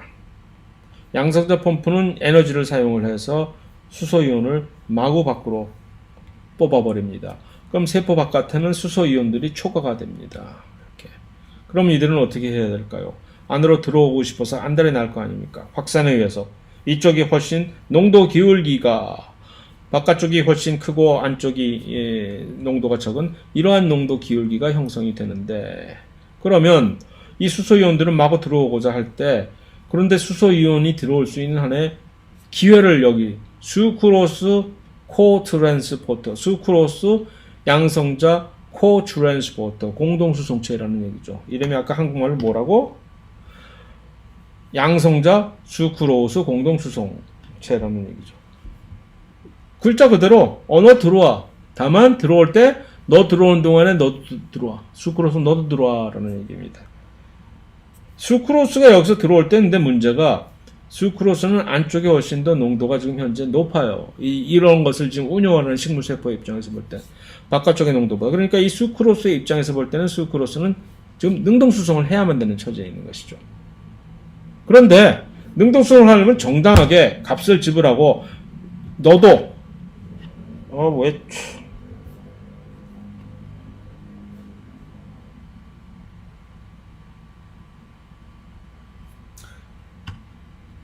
너도 값을 지불하고 ATP 들어오면 될 거 아니야. 그게 아까워서 수소를 이용을 해서 수소가 들어오는 마치 물의 낙차를 이용해서 방아 돌리듯이 그것을 이용해서 이렇게 돌아가는 것을 이용해서 수크로스를 이렇게 안쪽으로 이동을 농도가 높은 곳에서 낮은 곳으로 이동을 하는 것이 아니라 수크로스 입장에서는 농도가 낮은 곳에서 높은 곳으로 이동을 하는 것입니다. 그러니까 수크로스 이 설탕의 입장에서는 능동수송이 되는 것이고 이 양성자의 입장에서 볼 때는 그냥 확산에 의해서 이 수동수송이 되는 것입니다. 그것을 동시에 수행을 하는 이런 그래서 에너지를 절약을 하는 그런 신박한 재주를 가지고 있는 수송체가 있다는 얘기입니다. 식물에서 이름이 뭐라고? 이 양성자 수크로스 공동수송체. 동물도 그런 거 비슷한 거 있지요. 소듐 아까 얘기한 그 소듐 초과라는 거 동물은 누구나 다 알고 있는 사실이니까. 식물이 왜 이런 걸 이용을 하겠습니까? 식물 바깥쪽에는 이 양성자 펌프의 작용에 의해서 바깥쪽에 수소이온이 지금 혼실 초과 현상이라는 걸 식물이 알고 있거든. 동물의 경우는 이제 소듐 이온이 지금 이 소듐 이온이 바깥에 초과 현상이라는 걸 알고 있기 때문에 이것을 이용을 해서 소듐 이온이 확산을 통해서 안으로 다시 복귀하는 그 힘을 이용해서 포도당을 능동수송을 하는 거죠. 마치 설탕이 식물에서 그런 식으로 하듯이 포도당을 세포 바깥에서 세포 안쪽으로 이 능동 수송에 의해서 이동을 시키는 것이 바로 이 소듐 포도당 공동 수송의 기작입니다. 그림을 보면 이렇게 설명을 할 수가 있겠죠. 아까 얘기한 그 소듐 포타시움 펌프가 계속 일을 하는 거지. 그럼 소듐이 바깥쪽에서 이렇게 초과. 그럼 이 소듐들은 안쪽으로 들어오고자 할 때 내가 대신 해줄게. 들어와. 들어오는데 너도 같이 와. 포도당, 글루코스 같이 들어와. 그러니까 이 포도당, 글루코스의 입장에서는 이 이동은 능동수송인 것이고, 이 소듐의 입장에서 볼 때는 확산, 수동수송. 다만 이 능동수송에도 불구하고 ATP 가수분에 전혀 필요 없는, 그 이유는 이 친구가 그것을 펀딩을 제공해 주기 때문에 그런 것이죠. 그래서 이것을 우리는 Secondary Active Transport, 2차 능동수송이라고 얘기를 하는 것입니다. 그러니까 모든 종류의 2차 능동수송은 ATP 가수 분해를 필요로 하지 않습니다. 왜냐하면 어떤 다른 물질의 이 확산의 힘을 활용을 해서 그것을 커버해 주기 때문에 그렇다고 얘기할 수가 있는 것이죠. 자, 칼슘의 농도 조절을 한번 마지막으로 이온 채널을 섭렵하는 펌프와 채널을 섭렵하는 과정에서 칼슘은 사실은 이 동물세포에서 특히 이 농도를 조절하는 것이 중요한데, 왜냐면 칼슘, 근육 수축을 할 때 칼슘이 신호를 때려줘야 우리가 그 칼슘 신호를 보고서 큐 사인 났어 하는 식으로, 그러면 이 골격근 같은 경우에 이제 그 신경 신호가 먼저 때려주죠. 그러면 그 신경 신호를 받고 칼슘이 야야야 신경 신호 왔어 하고 칼슘이 이렇게 딱 이 얘기를 전달을 해주면 알아서 액틴, 수축을 담당하는 액틴 미세 섬유들이 수축을 그것에 따라서 이제 하게끔 돼 있거든요. 쉽게 얘기를 해서. 또 그것뿐만 아니라 신경신호 전달에서도 칼슘 이온은 엄청나게 중요한 그런 첫 번째 이 횃불잡이 선도 신호 전달자 역할을 하게 됩니다. 그것뿐만 아니라 또 여러 가지 다양한 신호 전달의 이 물질로 칼슘이 사용되기 때문에, 그렇다면 칼슘은 일반적으로 칼슘은 신호다라는 얘기라면 늑대가 나타났다, 일종의 신호라는 얘기죠. 시도 때도 없이 늑대가 나타났다라는 사인이 여기저기 돌아다닌다면 그 신호가 약발이 맥히지를 않겠죠. 늑대가 나타났다라는 신호가 효과가 있으려면 평소에는 그 신호를 어디다 숨겨놨다가 필요할 때에만 늑대가 나타났다라고 이제 쫙 퍼지게 그래야만 그것이 효과가 있게 되는 것이죠. 그러면 어떻게 어디다 숨겨야 될까? 세포질에서 그러한 신호 전달은 이 발생이 되는 것이기 때문에 칼슘이 제대로 진 효과 있는 약발을 하기 위해서는 평상시에는 칼슘을 세포 밖으로 쭉 나가 있어. 쭉. 그래서 세포 밖으로 쫓아내 있거나 아니면 세포 밖으로 끝까지 쫓겨나기를 거부하는 칼슘, 극렬 분자 칼슘들은 그러면 너는 저기 가서 어디 병풍 뒤에 숨어 있어 하고 해서 어디다 딴 데 저장을 해야 되는 것이죠. 그 저장소가 바로 이 동물 세포에서는 요 활면 소포체 안에다가 저장을 해 두는 것이죠. 그러다가 필요할 때는 바깥에 있는 칼슘 다 들어와 소집, 활면 소포체 안에 있던 잠자던 칼슘 다 깨워가지고 나와. 그래서 세포질로 이들이 다시 와르르 밖과 안에서 이렇게 쏟아져 나오면 그 칼슘 신호의 효과를 100% 누릴 수 있게 되는 것이죠. 자, 그런 것을 본다면 이런 식으로 우리는 두 가지 종류의 다른 칼슘 수송체를 세포의 전형적인 전반적인 동물 세포에서 이렇게 배열을 해야 되지 않을까라는 것이죠.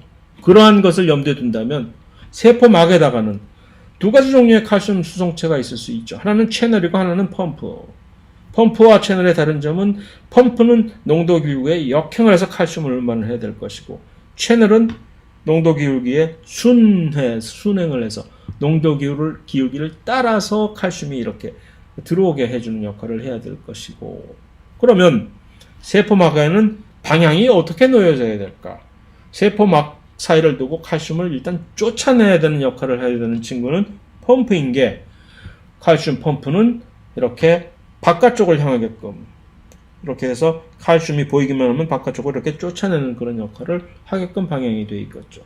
반면에 채널은, 세포막에 있는 칼슘 채널은 농도 기울기에 따라서 바깥쪽에 엄청나게 많은 칼슘을 필요할 때 이렇게 소집해서 불러들여야 되니까 방향이 언제나 이런 식으로 바깥쪽에서 이쪽으로 칼슘을 운반을 할 수 있게끔 놓여져 있어야 되겠죠. 다만 칼슘 채널은 어떻게 돼야 될까? 뚜껑이 다 익지 않으면은 힘들겠죠. 평상시에는 뚜껑을 이렇게 닫아놓고 있다가 칼슘 펌프 혼자서 열일을 하다가 칼슘 소집 신호가 오면 이 뚜껑을 이렇게 해제해버리면 그제서야 밖에서 대기하고 있던 우왕좌왕 웅성웅성 대기하고 있던 칼슘들이 와르르르르 하고 여기 이쪽을 통해서 들어오게 되는 그런 효과를 해 주겠죠. 그러니까 이 뚜껑이 있는 칼슘 채널이라야 된다. 활면 소포체에 놓여 있는 칼슘 수송체들은 반면에 다른 입장에 처해 있겠죠. 활면 소포체에 있는 칼슘 펌프는 어떤 방향으로 놓여 있어야 될까요? 이 활면 소포체 안으로 칼슘들을 계속 집어넣는 역할을 해야 되니까 방향이 안쪽으로 이쪽 방향으로 지금 되어 있겠죠. 그래서 칼슘이 계속 안으로 들어갈 것이고, 반면에 채널은 이 문이 어디 있을까요? 뚜껑을 여기다 이렇게 닫아 놓고 있다가 뚜껑을 해제를 하면 이 칼슘들이 활면 소포체 안에서 세포질로 바깥쪽으로 이렇게 쏟아져 나올 수 있게끔 서로의 배열이 서로 반대 방향으로 세포막과 활면 소포체 막 사이를 놓고 이 채널과 펌프의 단백질들의 방향이 서로 반대 방향으로 이렇게 배열이 되어 있겠다라는 것을 그냥 상상을 할 수가 있다는 얘기죠. 조건을 생각하면 어떤 현상을 미리 예측 상상을 할 수가 있게 되겠다 하는 측면에서 이것을 보여드리는 하나의 이 의의가 있습니다. 또 하나의 다른 의의는 이 그림을 내가 직접 그렸다라는 것에 의의가 있는 것이고, 이 세포막 같은 것들을 전부 내가 직접 손으로 그린, 안 믿기죠? 믿어요. 자, 이 수송 소낭을 통한 수송 외포작용, 내포작용 이런 것들이 있는데, 마지막으로 수송 소낭을 통한 수송, 이것이 능동 수송일까요? 이 수동 수송일까요? 이 경우에서는 우리가 무엇을 이제 생각을 해야 되느냐 하면은 수동, 능동을 이것이 농도 기울기를 따라서 하는 것이냐, 이 역행을 해서 거슬려서 하는 것이냐를 놓고 생각을 하면 헷갈리게 되는 거죠. 이 경우에는 좀 더 다른 힌트가 있겠죠. 수송 소낭을 통한 수송은 언제나 어디를 따라가요? 이 미세소관이나 미세섬유가 이뤄놓은 이 길을 따라서 움직이게 되어 있죠. 운동 단백질들이 잉여매고 이렇게 움직인다고 했잖아요. 그랬을 때 한 걸음 한 걸음 움직일 때마다 ATP 가수분해가 필요한 수송이죠. 능동이겠죠. 그러니까 이들은 전부 능동 수송인 것입니다. 우리가 지난 장에서 보았던 이 외포작용, 이 세포의 배출, 이 조면소포체에서 골지를 통해 가지고서 세포선을 통해서 세포막 또는 세포엽으로 수송하는 그런 것들과 정반대 것이 이제 내포작용이라고 할 수가 있는데, 이 외포작용을 통해서 사실 많은 물질들이 분비가 되고, 또 신경세포 같은 곳에서는 신경전달 물질들이 역시 이 외포작용을 통해서 밖으로 배출을 되는 과정을 통해서 신경신호가 전달이 되는 것인데, 반면에 이제 이 내포작용이라고 하는 밖에 있는 외부 물질들이 안으로 유입이 되는 과정 역시 이 수송소낭과 같은 뭐 비슷한 종류라고까지는 얘기를 할 수 있죠. 거의 동일한 비슷한 종류의 어떤 소낭이 이 세포막을 시작으로 해서부터 형성이 됨으로 해서 이렇게 이런 소낭들이 이제 전부 한 곳으로 전부 집결을 하게 되는 건데, 그 장소가 이제 이 리소솜이 되는 것이죠. 우리가 외포작용 과정을 통해서 잠시 들여다봤던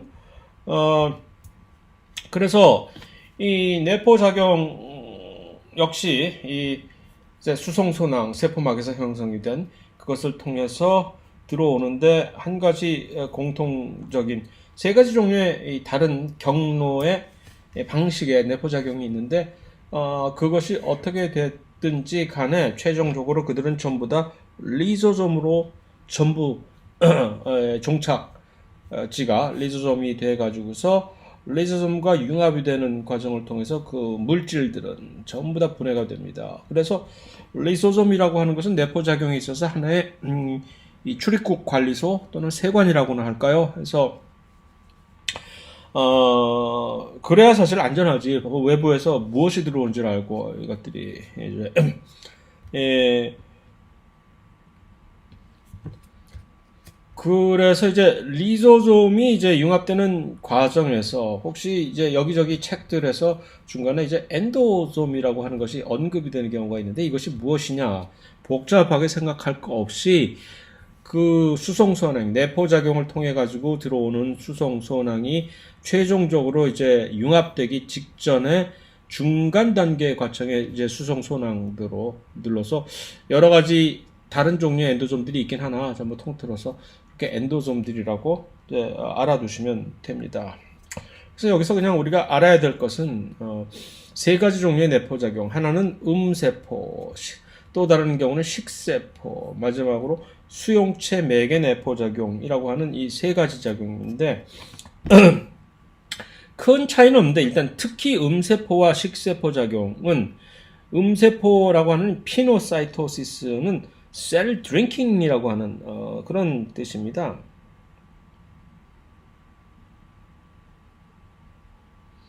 우리가 음료수 할 때 그 마시는 그 한자이죠. 그래서 이들은 무엇이냐 하면 작은 덩치가 작은 물질들, 이온이라든가 또는 이온처럼 작은 분자량의 물질들을 세포 안으로 유입을 한꺼번에 그냥 벌크로 들어온다고 해죠. 도매상으로 물건 뛰어 들어오는 거죠.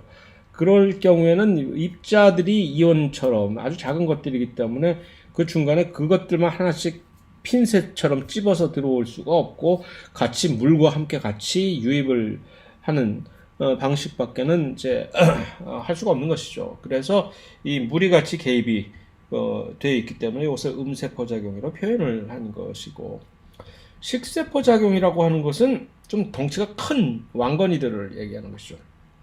그래서 세균이라든가 심지어는 또 어떤 경우는 바이러스들까지도 해서 이들은 이 고분자 물질들이 이렇게 어흥 하면서 같이 떡 하나 줘도 잡아먹히는 형식으로 이렇게 세포막에 둘러싸서 유입이 되는 형식입니다. 그래서 식세포 작용을 수행을 하는 대표적인 원생생물들이 주로 이제 식세포 작용을 통해서 자기들의 음식물을 이제 식생활을 해결을 하는 방식이죠. 그래서 대표적인 아메바 같은 경우가 이렇게 어흥 해서 이렇게 잡아갖고 끌고 와서 잡아먹어버리는 것인데 이게 우리가 세포 골격에서 봤을 때 아메바 위족이라고 하는 것을 사용해서 아메바들이 쭉 해서 세균을 잡아서 이렇게 땡겨가지고서 잡아먹을 그런 작용이 바로 이 식세포 작용인 것이죠. 근데 그것을 이 척추 동물들에서도 그것을 수행을 할 수 있는 백혈구 여러 가지 다양한 종류의 백혈구 세포들 중에서 두 가지 종류의 백혈구 세포만이 이 식세포 작용을 수행을 할 수가 있습니다. 이 다세포 고등 척추 동물에서는 대식세포라고 하는 영어로 매크로페이지라고 하는 잘 잡아먹는 세균 같은 거, 바이러스 같은 거 잘 잡아먹어버리죠. 비슷하게 호중구라고 하는 뉴트로필이라고 왜 이름이 왜 호중구인지는 이제 생물 2에서 우리가 면역계를 배우게 되면 그것을 자세하게 들어볼 것이고 그냥 여기서는 간단하게 두 종류의 백혈구 세포들이 이 식세포 작용을 수행할 수 있다 정도로 알아두면 깔끔할 것 같습니다. 그래서 이 그림이 이제 식세포와 음세포의 차이를 비교해 주는 것입니다. 실제 상황, 전자현미경을 통한 실제 상황이고 이것은 그래서 이 작은 알갱이들의 물질은 한꺼번에 이렇게 싸가지고서 세포막이 이렇게 쭉 안으로 곰폭 패여서 하나의 소낭이 되어버리는 거죠. 이렇게. 그래서 단계가 1단계, 2단계 하는 식으로 변환해 가는 요 화살표식으로 이렇게 되는 겁니다. 이게. 그래서 식세포의 경우에는 대략 이런 식으로 여기서 조금씩 이 웅덩이가 움푹 패인 골이 점점 더 깊어지면서 결국은 이렇게 너는 잡혔다. 그래서 이게 결국 들어오는 물질의 알갱이 크기가 얼마나냐에 따라서 차이일 뿐이지. 그 다음에 이 둘 다의 공통점은 어디로 간다고? 이래서 이들이 쫄래쫄래 리소솜으로 가서 리소솜과 융합을 하는 순간 리소솜은 그 안에 엄청나게 산성 가수분해 효소들과 산성 조건이 있기 때문에 이들은 전부 녹여서 분해해 버리는 것이죠.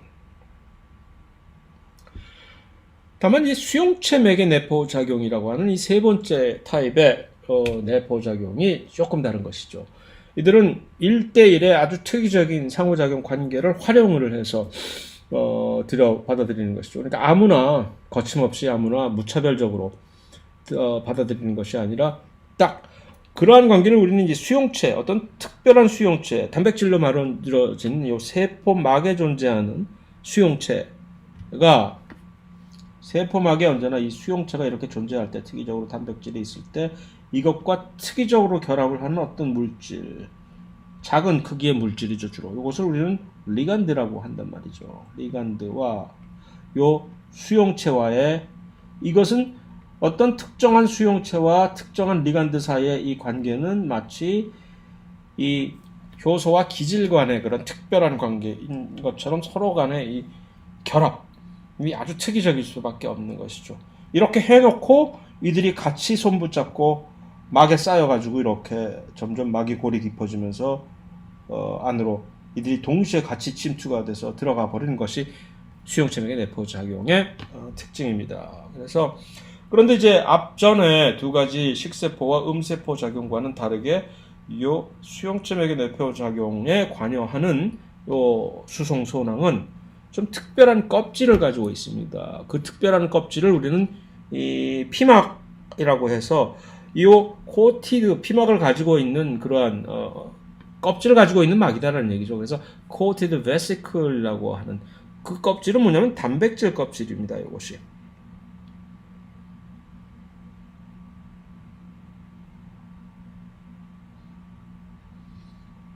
그러니까 앞에 있는 두 종류의 그 수송소낭 내포작용과는 다르게 그들은 그냥 밋밋한 막으로 되어 있는 수송소낭이었는데 이것이 그런데 이 수용체맥의 내포작용의 소낭은 이렇게 막으로 둘러싸여 있는 이 안에 지금 이 수용체와 리간드가 같이 이제 캡처 트랩이 되어 있는 거. 그런데 이 바깥쪽에 마치 어떤 단백질들이 이렇게 돌돌돌돌돌 말해서 이 껍질을 형성해서 싸고 있는. 그래서 이러한 것을 우리는 이제 코티드 베스크를 해서 피막이라고 전체적인 이 그런데 왜 수용체맥의 내포 작용을 할 때만 이렇게 피막이 따로 형성이 되는지는 이제 우리가 이 형상을 그림으로 보면 그냥 이해가 될 수 있기를 바랍니다. 어쨌든 이 수용체맥의 내포 작용을 통해서 안으로 들어오는 물질들 중에는 대표적인 것이 이거 말고도 또 있지만 대표적인 유명한 것이 아까 얘기한 그 LDL 콜레스테롤을 운반하는 형식이죠. 콜레스테롤 자체가 혼자 각계격파로 들어올 때는 아무 문제가 없지만 뭉쳐서 LDL이라는 형태의 껍질을 가지고 있는 단백질 껍질을 가지고 있는 형태로 세포로 유입이 되기 때문에 LDL을 인식을 해서 그들을 이렇게 받아들이는 LDL 수용체가 세포막에 있어야 되기 때문에 LDL과 수용체는 같이 손붙잡고 들어오는 것이고 성장인자 같은 경우도 이렇게 들어옵니다. 성장인자는 마치 성장 호르몬 비슷하게 우리의 세포 신호를 이제 막 북돋아주는 야야 빨리 세포 분열해 하는 식으로 이렇게 신호를 전달해주는 그런 하나의 팩터인데 그것도 역시 요 수용체맥의 내포 작용을 통해서 같이 들어옵니다. 근데 이 많은 경우에 이렇게 들어오면 기껏해서 만들어 놓은 수용체들은 괜히 이 리간드라는 건 뭐냐면은 이 특기적인 수용체와 어떤 특별한 관계로 결합을 하는 모든 물질들을 전부 다 리간드라고 얘기를 하는 거거든요. 그러니까 여기에서 이 LDL은 LDL 수용체의 리간드인 것이고 성장인자는 성장인자 수용체의 리간드인 것이고 인슐린이라고 얘기를 합시다. 호르몬. 인슐린은 인슐린 수용체의 리간드인 것이고 하는 식으로 되는 것이. 어쨌든 괜히 아깝게 리간드들 불러 들어와서 리소솜으로 가서 분해시키는 그 와중에 아깝게 만들어 놓은 이 수용체들 같이 덩달아서 가서 이 리소솜으로 가서 장렬히 산화하는 거 아니냐 아깝게 생각한 그런 관점이 있을 수도 있겠으나 그것을 다 감안을 해서 그 여러분들의 의견을 다 수렴을 해서 많은 경우에 이런 수용체들은 그 과정에서 도망쳐 나와가지고 다시 이 리간드들만 잠시 속여놓고 같이 가기로 굳게 약속하고서는 혼자 살짝 뒷문으로 빠져나와서 세포막으로 가서 다시 이렇게 새 손님 받으려고 이렇게 그런 식으로 재활용이 되는 경우가 많습니다. 그래서 자, 왜 피막을 이 수용체 매개 내포적에서 피막을 사용을 해야 될까라는 것을 이 그림을 통해서 보면 혹시 이해를 할 수 있을지도 모릅니다. 어떻게 생각하십니까? 자, 아까와 같은 경우와 다르게 아까 음세포 작용 경우에는 이게 많단 말이에요. 많은 경우에 예를 들어 음세포의 경우를 생각해 봅시다. 이 지역에서 음세포를 버리고 싶은데 여기에 지금 깨알처럼 지금 많은 이 친구들을 동시에 우흥 하면서 잡아들일 거예요. 그러면 여기가 이렇게 움푹 패어 들어가면서 이 지역에 있는 이 모든 물질들이 동시에 캡처가 돼서 그 다음 단계에서 이렇게 그러면 여기에 엄청나게 많은 알갱이들이 이것이 음세포 작용입니다. 식세포 작용의 경우에는 뭐 더 말할 것도 없이 한 번에 하나씩만 받아들이면 되는데 그런데 이 수용체 매개 내포 작용의 경우에는 언제나 물질을 받아들이는 이 표적 리간드와 수용체가 하나하나씩 1대1로 지금 관계가 이루어져야만 되는 것이죠. 그래서 말이에요. 그런데 예를 들어서 이렇게 세포막이 있는데 여기에 수용체가 하나 있고 여기에 수용체가 또 하나 있고 이런 식으로 만약 우리가 분포가 되어 있다고 칩시다. 보통의 경우는 그렇잖아요. 그럴 경우에 여기에 하나 철거덕 걸림, 낚시 물었다. 그러면 이 친구를 이렇게 둘이서 같이 이제 안으로 이제 유입이 돼서 이쪽에 있는 세포막이 이렇게 움푹 들어가기 시작하면서 이 안에서 이제 이렇게 포인트는 뭐냐면 딸랑 하나 달려있는 요 소낭이 이제 리소솜으로 가게 될 것이죠. 좀 아깝지 않나 하는 얘기죠. 이거 어떻게 한 번에 엄청나게 일망타진할 수 있는 방법이 없을까? 그 방법을 하기 위해서는 요 수용체들을 한 곳에 집결을 시켜서 여기서 한 번에 이들을 전부 같이 받아들여서 이들이 동시에 하나의 막을 형성해서 이렇게 되면은 이 경우에는 요 그림상으로만 봐도 벌써 하나의 소낭에 지금 하나, 둘, 셋, 네 개의 리간드가 지금 캡처가 되어 있는 것이죠. 이것이 어떤 누구의 이제 기여로 이렇게 됐을까요? 요 밑에서 마치 발목을 붙잡고 이 수용체들의 밑바닥을 세포질적으로 있는 밑바닥을 전부 잡아 끌어당겨서 한 곳에 집결시키는 듯한 일을 해주는 이름이 여기선 뭐라고 나와 있죠? 클래스린이라고 하는 일종의 피막을 형성하는 클래스린 단백질들입니다. 이들이 나중에 이렇게 움푹 패여서 바깥쪽을 이렇게 형성하게 되면 이것이 클래스린 코티드 베시클이 되는 거죠. 그래서 클래스린 같은 그런 단백질처럼 이렇게 하나의 어떤 막을 바깥쪽에 이 껍질을 형성해주는 단백질을 가지고 있는 그러한 소낭들을 피막 소낭이라고 얘기를 하는 것입니다. 그래서 다시 정리하면 이 수용체 매개 내포 작용이 피막을 유독 가지게 되는 경우는 이 단백질들이 피막을 형성하는 그러한 단백질들을 활용해서 하나의 단어로 얘기하면은 이것을 수용체들을 집결을 한 좁은 장소에 집결시킬 수가 있는 것이죠. 그러면 이 수용체들을 집결시키면 리간드들을 같이 집결시킬 수가 있어서 한 번에 훨씬 더 많은 양의 리간드들을 이런 식으로 이제 수송을 할 수가 있겠다 하는 얘기이죠. 간단하게 훨씬 더 복잡하게 한다면은 엄청나게 더 많이 할 수도 있는 문제이긴 하나 단순하게 뇌포작용에 관한 세 가지 종류만 언급을 하는 정도로 해도 충분하고 이 나머지는 세포생물학 올라가서 좀 더 자세하게 심취하시는 편이 낫겠다 싶어서 자 여기까지 해서 심플하게 그러면 이제 5장은 끝을 볼 수가 있겠네요.